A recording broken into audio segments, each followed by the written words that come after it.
Welcome to today's Parks Alliance Read Along. Our guest today is Susan Dom, who is a photographer, a teacher, and a supporter of Athletic Rec Advisory Council, of Athletic Rec Center, where she is a member of the Recreation Advisory Council. We're going to bring her on in just a few minutes, but first, we are going to tell you about some things we have coming up all this week. And last week, we've told you about some exciting events happening tomorrow. And the first one is, which we told you about yesterday, I'll tell you again about, is we are going to have 3 council members, Cindy Bass, Isaiah Thomas, and Jamie Gauthier on at noon. And they will be here to answer your questions about the future of Parks and Rec, funding and other things there. So you can tweet those using the Parks and Rec Q&A hashtag, or you can also, we'll be sharing a phone number that you can also text those to as well. And same ways to get those questions out there are for our 2 p.m. Session with Catherine Ott Lovell, who is the Commissioner of Parks and Recreation of Philadelphia Department of Parks and Recreation. So we're going to send your questions in on Facebook or on Twitter. You can use Parks Alliance Q&A hashtag. You can also text them to the number there, and I'll be sharing that number later on in the comments too. So if you don't have a chance to write it down right now, don't worry about that. That's going to be really exciting. Then we have other events happening later on in the day. We will be having a live quiz, Parks and Recreation, Philadelphia Parks and Recreation theme, though there'll be at least one Parks and Rec TV quiz question in there. That'll be at 7 p.m. And you can go to philparks.org/quiz to get to that one. We'll put that up in the comments as well. And just like this, there'll be a Facebook live event you can join. We also have a read along tomorrow live at 5 p.m. So a lot of things going on. Best way to find about all of those is to follow us on social media, but also you can just go to our website. At the top of the website, you'll find all that information. I still need to put the link in on the website for the 2 p.m. tomorrow, but the noon one is linked there for both the Facebook and the YouTube options there. So with no further ado, let's bring on our guest today. Welcome. Hi. How are you today? I'm doing great. Well, tell us, you've been a long-time attendee and supporter of Athletic Rec Center. So could you tell me more about what you've been doing there? I really just started out as a parent. My kids grew up at Athletic Rec, and joining the advisory council was more or less just a way for me to stay involved and get deeper into the community and see where what my role could be. So that just kind of branched off into other volunteer opportunities. I work a lot with the after school, anything to do with the kids, I'm there. Right. Well, you've done a really cool class there that you created there, and a part of there that with evolving photography. You want to kind of tell us a little more about that? Yeah, even before the photography, because I couldn't do the photography class on my own without someone sponsoring it. We started a really small cooking nutrition class, just super simple because we don't even have we don't have a kitchen. So we just kind of work with whatever we have. And that kind of led to an opportunity to do the photography class. So, cool. we do both now. So it's great. That is awesome. Well, tell us what book you're going to read today. Today, we're going to read a book that I really love called Extra Yarn by Mac Barnett, and it's illustrated by John Klassen. Awesome. Yes. Well, let me give you the stage, and we'll look forward to hearing and seeing the book. Okay. Thanks. Hi, everyone.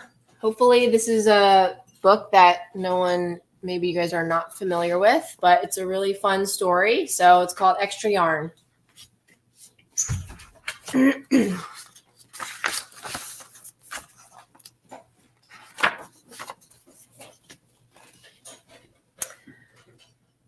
On a cold afternoon in a cold little town, where everywhere you looked was either the white of snow or the black of soot from chimneys, Annabelle found a box filled with yarn of every color.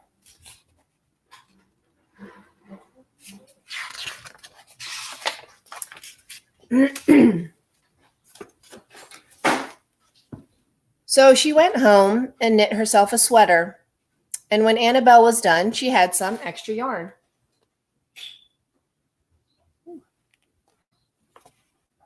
So she knit a sweater for Mars too, but there was still extra yarn.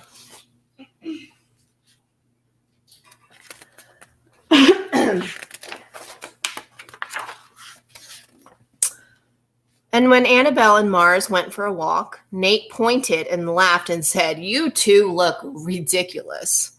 "You're just jealous," said Annabelle. "No, I'm not," said Nate.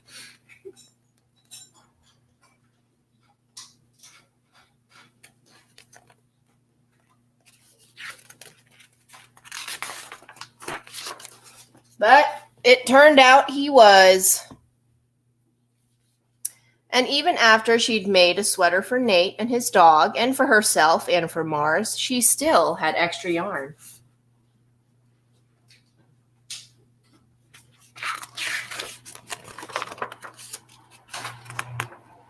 At school, Annabelle's classmates could not stop talking about her sweater. "Quiet," shouted Mr. Norman. "Quiet, everyone. Annabelle, that sweater of yours is a terrible distraction. I cannot teach with everyone turning around to look at you." "Then I'll knit one for everyone," Annabelle said, "so they won't have to turn around." "Impossible," said Mr. Norman. "You can't."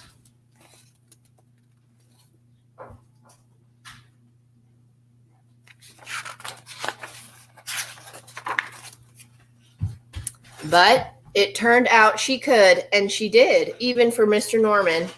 And when she was done, Annabelle still had extra yarn.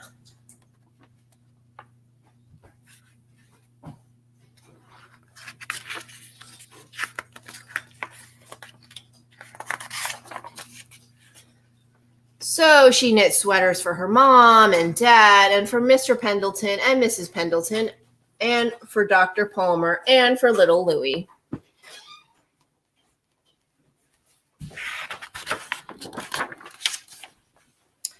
She made sweaters for everyone except Mr. Crabtree, who never wore sweaters or even long pants, and who would stand in his shorts with the snow up to his knees.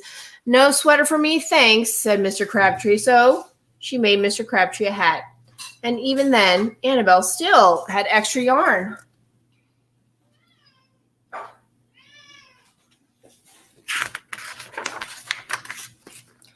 She made sweaters for all the dogs and all the cats and for other animals too. Soon people thought, soon Annabelle will run out of yarn. But it turned out she didn't. So Annabelle made sweaters for things that didn't even wear sweaters.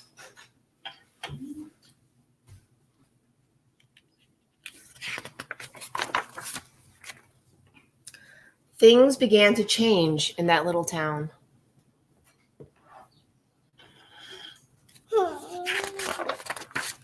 News spread of this remarkable girl who never ran out of yarn, and people came to visit from around the world to see all the sweaters and to shake Annabelle's hand.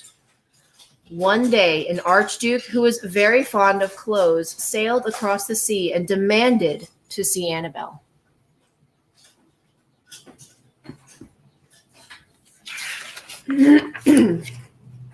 "Little girl," said the Archduke, "I would like to buy that miraculous box of yarn, and I am willing to offer you $1 million. "No, thank you," said Annabelle, who was knitting a sweater for a pickup truck. The Archduke's mustache twitched. $2 million, he said. Annabelle shook her head. "No, thanks." $10 million, shouted the Archduke. "Take it or leave it." "Leave it," said Annabelle. "I won't sell the yarn." And she didn't.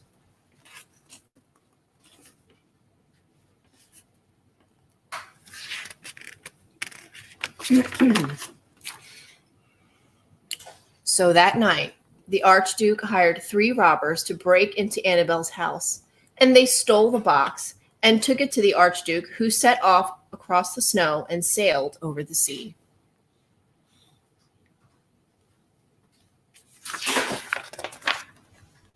Back to his castle. The Archduke put on his favorite song and sat in his best chair. Then he took out the box and he lifted its lid and he looked inside.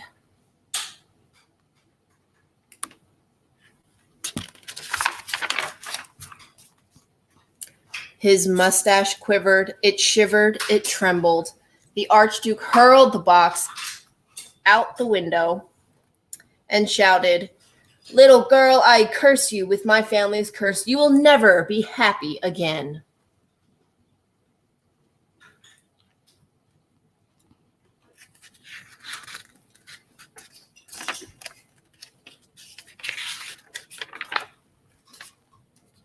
But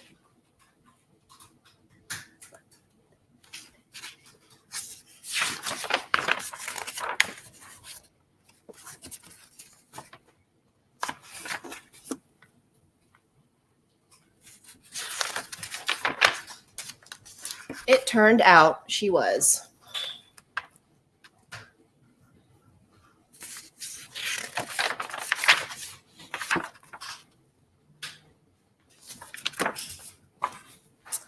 Hope you guys liked the book and the story. I think the story is really fun. That no matter what our situations might look like, there's always something. No matter who you are or how old you are, something that we can offer to leave a little bit more color in the world. And that was great. Lovely story, and I just love the picture. The colors were fantastic. I really enjoyed the colors of the yarn, and also every birdhouse should have a sweater. Exactly. I like the cat sweaters too. My cat made an appearance on the read along yesterday because it was actually the book was a cat themed one. Although she's asleep upstairs now, actually on a pile of old sweaters, so she isn't going to join today. But well, thank you so much. We really appreciate that. No problem. And we had a couple of people shout outs from the audience. We have Carla Platter, a friend who's a regular watcher. And also we had Sabrina Taylor, who is a children's book author who was on our very first week of broadcasting, which was back in our very first broadcast. We realized when we had our very first guest that came back yesterday, which was Gerald Jackson. And he was on March 30th. So we've been doing this 4 times a week since March 30th, and it's really been pretty amazing. We were really grateful to great audience that we've developed. And if you were watching here, you've seen some of the comments I put down here. So this is the information where you can put those questions for either the 3 council members who will be at noon or the Parks Commissioner who will be there, Parks and Rec Commissioner who will be there at 2:00. So anyone who's watching down here, you can also still share, because if you share it now, everyone who follows that will then come back to the beginning of the broadcast. So they'll be able, and you can do that too. You can, if you turned in the middle and you want to catch the beginning of the book, there's which I recommend. And all those really, really great visuals along with that excellent storytelling style there. I appreciate that. So definitely share it. And then if you came in later, come on, watch from the beginning. This is definitely worth checking. Oh, we have another author checking in here too. All right. It's always great to have. We built up such a great community, and we have all these wonderful authors, and they've also provided us connections with other authors. And it's really great to see the great amount of talent that there is in Philadelphia. And thank you very much for sharing your time and that book that I was not familiar with before, but I'm very glad to meet now. Yes, no problem. Cool. And thanks for bringing the whole crew there too. Yeah. We do lots of reading. Nice. Well, thank you so much. Thank you.